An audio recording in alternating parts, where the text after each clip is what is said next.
پیش کرنے جا رہے ہیں جو دیکھنے سے آپ کی آنکھوں میں آنسو آ جائیں گے۔ کچھ عرصہ پہلے ایک شخص ایک بہت ہی امیر گھر میں سیکیورٹی گارڈ کی نوکری کرتا تھا۔ اس کا مالک بہت عجیب تھا۔ وہ ہر روز اپنے مالک کے لیے گھر کا گیٹ اور گاڑی کا دروازہ کھولتا اور انہیں سلام کرتا، لیکن حیرت کی بات یہ تھی کہ آج تک اس کے مالک نے سلام کا جواب نہیں دیا تھا۔ اس گھر میں اکثر ہی بڑی بڑی پارٹیز ہوتی تھیں اور اکثر ہی بہت زیادہ کھانا بچ جاتا تھا۔ وہ گارڈ بہت غریب تھا۔ وہ بچا ہوا کھانا اپنے گھر والوں کے لیے اٹھا لیا کرتا تھا۔ ایک دن اس کے مالک نے اسے کچرے کی تھیلیوں سے کھانا اٹھاتے ہوئے دیکھ لیا۔ ہمیشہ کی طرح اس دن بھی وہ خاموش رہا۔ اگلے دن جب وہ کچرے والی جگہ پر گیا تو اس نے تازہ کھانے سے بھرا ہوا ایک ڈبہ دیکھا۔ بنا کچھ سوچے سمجھے اس نے خوشی خوشی وہ ڈبہ اٹھایا اور اپنے گھر لے گیا۔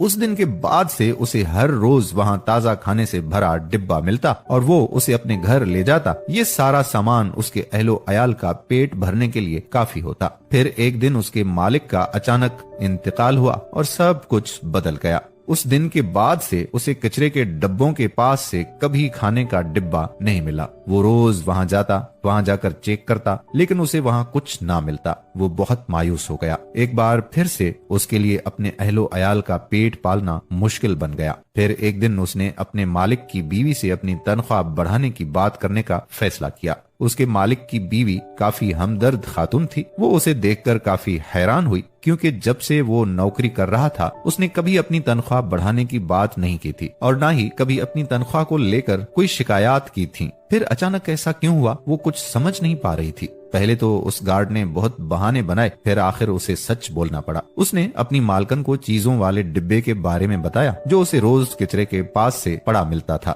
یہ سن کر اس کی مالکن کا چہرہ روشن ہو گیا اور اس نے گارڈ سے پوچھا کہ کیا میرے شوہر کی وفات کے بعد سے ایسا ہونا بند ہو گیا ہے؟ وہ حیران ہو گیا کیونکہ ایسا ہی تھا۔ وہ اس کا مالک ہی تھا جو روز اس کے لیے کھانے کی چیزوں سے بھرا ڈبہ چھوڑ کر جاتا تھا۔ وہ شکل سے سخت اور لاپرواہ معلوم ہوتا تھا، لیکن وہ اس قدر مہربان ہوگا اس بات کا اندازہ اس گارڈ کو نہیں تھا۔ اس کے مالک کی بیوی اچانک رونے لگی اور پھر اس نے اپنے گارڈ کو بتایا کہ وہ 7واں انسان ہے جسے اس کا شوہر کھانے کا ڈبہ دیا کرتا تھا۔ اس دن کے بعد سے وہ روز تازہ کھانے کا ڈبہ وصول کرتا رہا، لیکن فرق بس یہ تھا کہ اب اس کے مالک کا بیٹا خود براہ راست اس کے گھر پہنچاتا اور بالکل اس کے والد کی طرف جب بھی وہ اس کا شکریہ ادا کرتا تو وہ بھی کبھی جواب نہ دیتا۔ پھر ایک دن اس نے اونچی آواز میں اس کا شکریہ ادا کیا تو اس نے پیچھے مڑ کر دیکھا اور گارڈ سے معافی مانگتے ہوئے کہا کہ معاف کیجیے گا، مجھے بھی اپنے والد کی طرح کم سنائی دینے کا